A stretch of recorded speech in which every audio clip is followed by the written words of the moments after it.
My name is Koa Matsuoka. I'm a biologist here with Fish and Wildlife Service in the Pacific Islands Fish and Wildlife Office. I've been with the Fish and Wildlife Service for a little over 2 years now.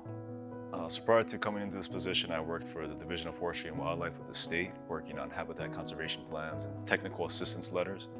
Prior to that, I worked for the San Diego Zoo Global, helping with their translocation reintroduction projects. I also spent a couple of field seasons out in Honolulu, the northwestern Hawaiian Islands, working with the monk seal program under NOAA. What got me into conservation is I was born and raised in Hawaii, and just being out in nature, going to the beach, fishing, camping, doing stuff like that.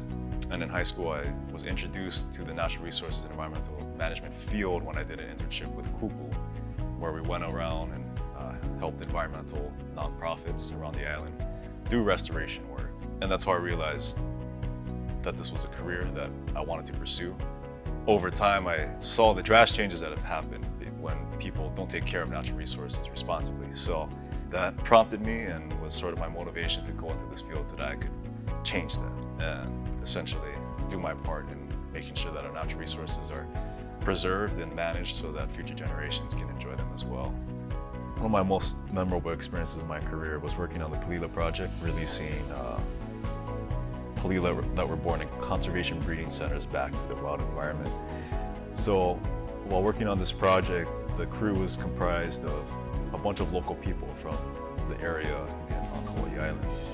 And working on the Palila project with other local people, there was a different mindset among the group that this wasn't just a cool field job in an exotic location, but succeeding in this project and preventing extinction of Palila meant stopping the loss of another species that contributed to creating our culture. We assumed the duty to those that came before us to ensure the endangered Palila stayed in existence, otherwise we'd lose another vital piece of our identity, and this would be yet another Hawaiian bird that future generations would only know from pictures and taxidermies in the museum archives. So after it concluded, we made a point to all hike up to this one rock that overlooked the release site at Pu'umali, and we did an aha, or a ceremony there, where we gave oli, we gave ho'okupu to honor the place and mahalo it for hosting us and having us, and just acknowledge that we're stewards of this land and that we're just temporary.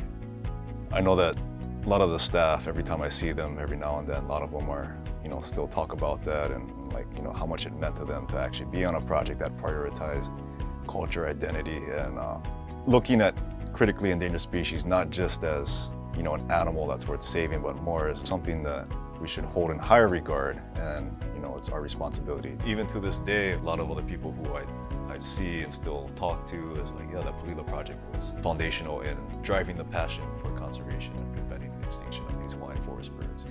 We always go back to how great of a time we had working on that project, and after that ceremony, in that moment, I realized that this was the right career path for me, and that this is what I wanted to do for the rest of my life, and this is what I was passionate about.